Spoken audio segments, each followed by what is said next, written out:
Last time I built an entire custom spruce forest as a backdrop for my cozy log cabin. So now I can relax and enjoy myself, right? No! There's always more stuff to build, so I want to make myself a spooky mansion and connect it up with the coolest nether portal ever. So time to haul myself off this veranda and look for the perfect location, completely ignoring this chest monster as I go. I told you last time we don't talk about that. Also ignoring this absolute mess of a manual tree farm. Don't worry though, I am going to do something about this one soon-ish. I'm loving the spruce vibe at the moment, so I'm going to head into the mountains this way and see what I can find. And what an amazing view of the sunset over these mountains. I'm pretty tempted to dam this up and build some awesome dams and maybe a huge lake here. Let me know if you'd like to see this. Then it was back to climbing. Some more epic mountains. These ones are stony peaks this time, and they look completely otherworldly. Still distracted by the views, I wandered into a dangerously deep patch of powdered snow. Luckily, I had my leather boots to hand and was able to swim my way out. I really need to stop falling in things. And we've got a goat. Doesn't he look majestic as he hurls himself into the air over there? And despite being called majestic, the goat obviously took offense to me climbing his mountain and decided to yeet me off instead. How rude. And what have I learned from climbing these mountains? Goats are mean, feather falling's a lifesaver, and stop falling into things. It seems like there's something spectacular around every corner in this seed. And for those of you asking, and there's been a lot, I'll be releasing this seed next episode. Hit that subscribe button so you don't miss out. But now I've just seen this huge frozen lake. Ice boat time. And despite the terrible driving, I'm tempted to build an awesome ice boat track. But for now, I'll have to settle for ice boating into a village. Someone definitely needs to get the health and safety inspector in. This place is dangerous. Anything in here? Are you guys okay? I guess so. I'll just take this. All right, gents. Any ideas of any good building spots around here? Over there? Perfect. So it was back off into the mountains. Here we have a teeny tiny cherry grove in the middle of a caldera of mountains. This is an utterly bonkers seed. Ooh, another village. Aw, look at the children playing together. Isn't that cute? I'll just take this. Now this is what we call in the business a total death trap. This time I managed not to fall in, and after a little more traveling, here we have it. The perfect spot. You're probably thinking, what? We're on an island here in the middle of the spruce forest, and there's this awesome cliff which is going to be really good for what I want to build. So actually, this is spot on. And after a much speedier journey back, I am here by the ugliest tree farm ever. And that is because I am going to need some serious wood for the build that I've got planned. However, the 2 bone meal I have here is definitely not going to be enough. So I need to head back to the village and come up with a way to get hold of more bones. Yeah, this isn't going to do it either. I think the best solution is going to be sleep and then build a hostile mob farm. Yup, this looks like a pretty good place. Let's get this space cleared. Can I help you? How did these get here? Now I've got the space, I need the resources because I really don't have enough stone here. So time to get mining. I've crafted most of the materials for the build in here. For the farm, I'm going to be using an awesome design by Nembom. And for the main blocks for the build, I've decided to use smooth stone. Why, you ask? Because I'm a baller. The problem is, I've run out of coal, so it's time to head off into the wilderness to get some. Ah, satisfying. Now I have everything that I need, it's time to build this mob farm.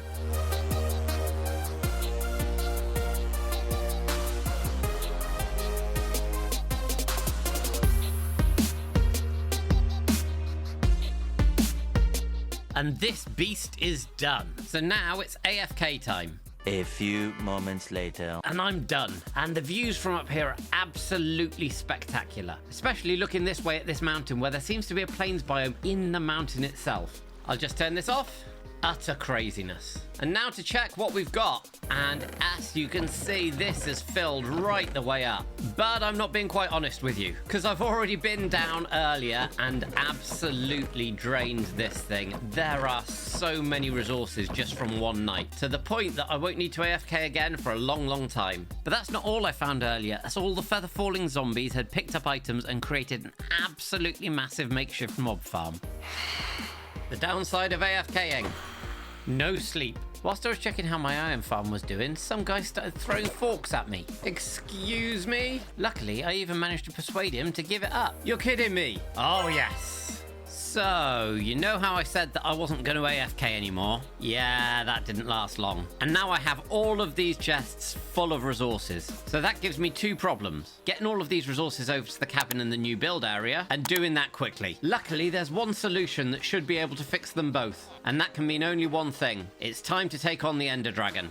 So in preparation for this, I headed up my AFK spot and did some precarious phantom battling, which gave me membranes for slow falling potions. But now I need to head back to the Nether Fortress to get myself some blaze rods. So I set to work getting all of the blaze rods that I could need for the Eyes of Ender and all of the potions. And then I ran into a wither skeleton, and after a brief conversation with my sword, he was willing to give up his skull.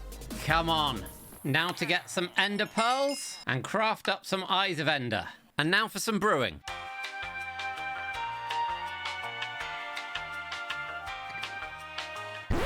I'm pretty sure that's everything I'm going to need. I've got blocks, I've got rockets, I've got potions. I've even got an unbreaking and mending book ready for when I get an elytra. So all that's left is to throw the Eye of Ender. And off we go, this direction. Looks like we found our destination. And we made it. Excellent, the portal room. Let's get rid of this. A couple of Ender Eyes later, and I was ready to head to the end and take on the dragon. After surviving a slightly intimidating platform spawn, it was time to start taking out the towers.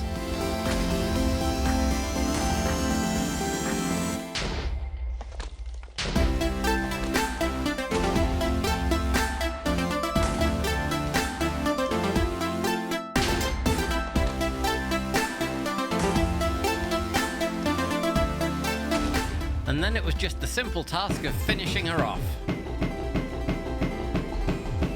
And before long, she was defeated and it was raining XP.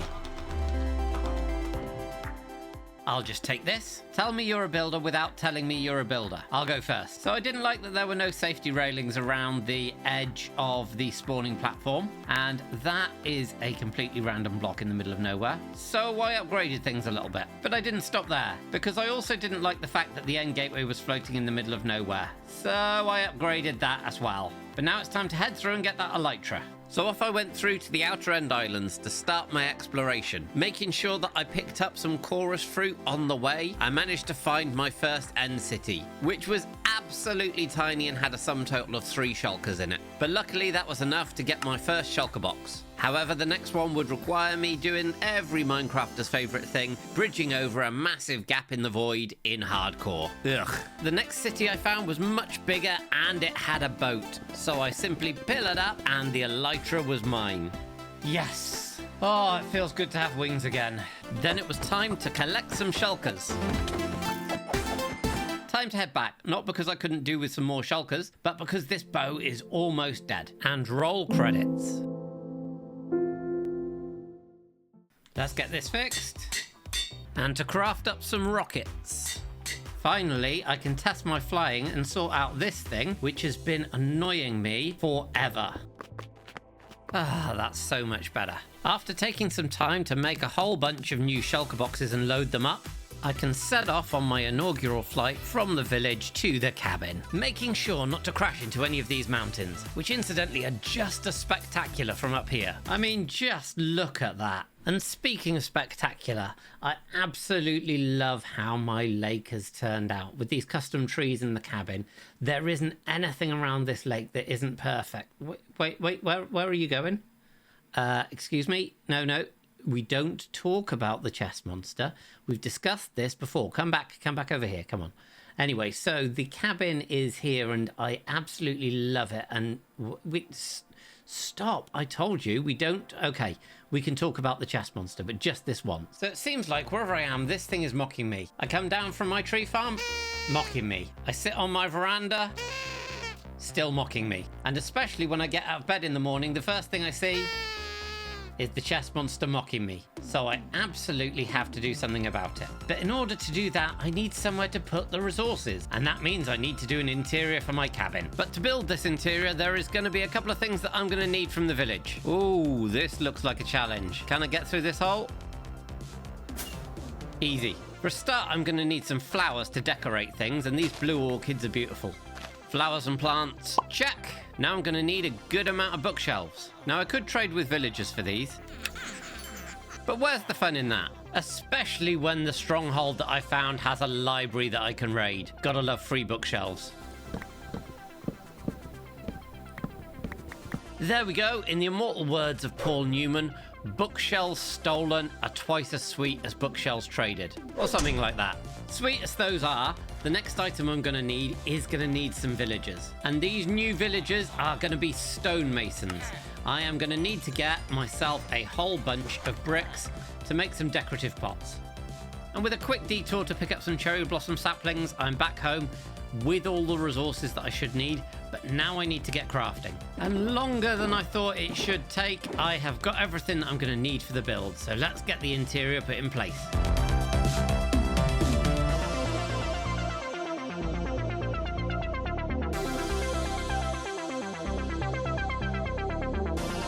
And quicker than you can read the dictionary, I'm done. And first of all, the veranda, I've added this little patio heater because it gets cold out here whilst you're having barbecues, and I've got my meat and my tongs there and the barbecue is cooking away. But if I want to cook inside, we've got this adorable little kitchen. So we've got everything. We've got the dishwasher, we've got the microwave, we've got the oven here, and I've put all the resources in the places that they should be relevant. So for example, I've got the iron above the iron fridge here. So I have already, and believe me when I say it took twice as long as actually doing the interior, put all of the stuff in place. And next we've got this lovely little dining room with the views out over the lake, and probably my favorite room next, this living room with some nice bookshelves. And then we've got obviously the dragon head because I couldn't find any mooses. Let me know in the comments. And that leads its way onto the workshop, and this is the main place for all of the stone and the wood blocks.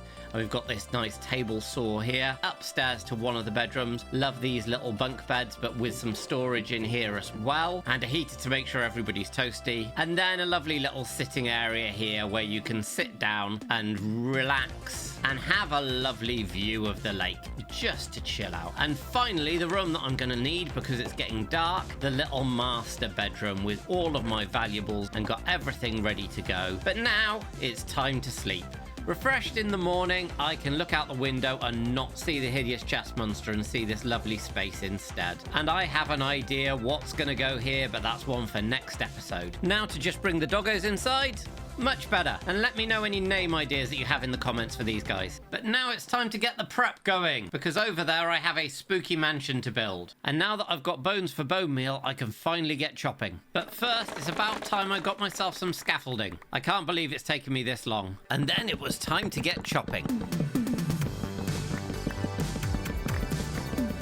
Well, I've managed to clean up the ugly tree farm.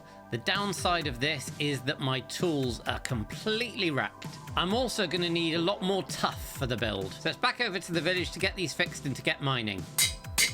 And with these sorted, it's down to the mine. Ah, daylight. But my trip was definitely fruitful, with plenty of tuff, plenty of deep slate, and some extra stuff as well. But now there's one more thing that I need before I can actually start the build process. And that is warped wood, because I haven't actually managed to find a warped forest yet. So it's time for a quick trip into the nether to get some of the awesome green stems. But carting the resources from the village back to the cabin is getting very tiresome. So I want to connect up my areas through the nether. The problem is, aside from being very red, my nether is actually pretty terrible. Low ceilings, big drops to lava pools, definitely not good for nether tunnels. So in my redstone box, I've prepared everything I'm going to need to get to the nether roof and break bedrock, so I can connect my nether portals up there. And the first stage is going to be mining my way up to the nether roof. And here we are, and we have found it. If we look on the F3 screen, the targeted block is 127, which is perfect for what we want. And that was pretty simple. Mark the block with a torch. Then it was just a case of setting up the machine, giving it a couple of tries, and voila, we'd broken through bedrock. And now I can start placing some portals. And we have success. Over there we've got the new area that we're going to be building in a minute. Here we've got the log cabin, and in this direction you can just about see it there we've got the village. That's going to make travel so much easier. And having the new portals in place has meant that I've been able to collect up all of the materials that I'm going to then be needing for this build, which can mean only one thing: building time lapse.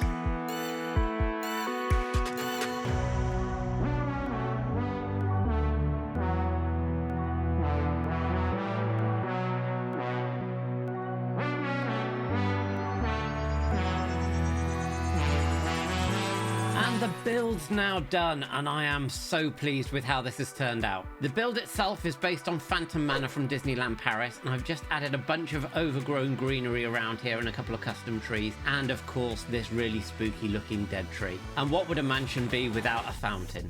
Inside at the moment we've just got a big open space, and this goes over 3 floors with lovely high ceilings in here and then a quaint little attic up top. So make sure to let me know in the comments what you think I should put inside this. Get out of my mansion, Slenderman.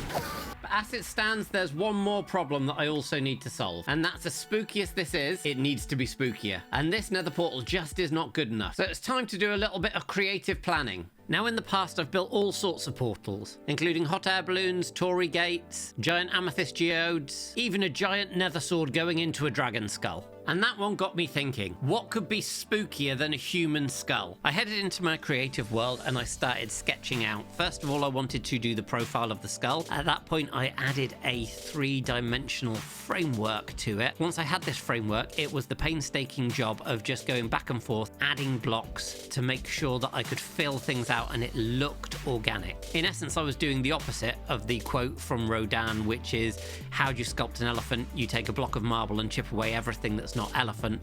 And I was adding things to make it go from a framework into a skull itself. Then I had another idea. There's a picture that I actually drew a couple of years ago that gave me a bit more inspiration, that I wanted the mouth of the skeleton to be gaping open so that I could see through into the nether portal and there was a way to get into the skull itself. So I changed the jawline of the skull to give me this effect and then went back to texturing to give me the finished result. So now I just have to collect up the resources. Luckily, I've got more than enough bones, and I've got these stonemasons that I can trade the quartz with, which I can then smelt up into smooth quartz. But what I don't have is any pointed dripstone, so I'm going to have to fly around looking for a cave. I mean, as caves go, it's pretty impressive, and it has the pointed dripstone. Ooh, and some glow squids. Right, let's get what I need.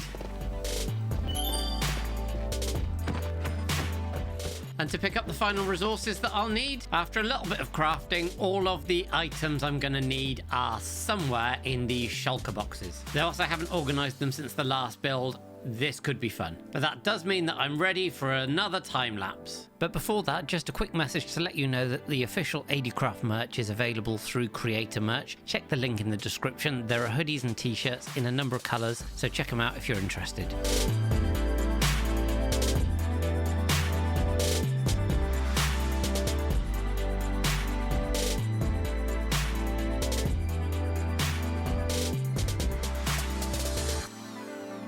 And the skull nether portal is complete, and I absolutely adore how this has turned out. And if we head over to check out the inside, then you simply jump in like this. You can see that I've added a nether theme to the inside of the skull, including a hole so that you can fly in using your elytra.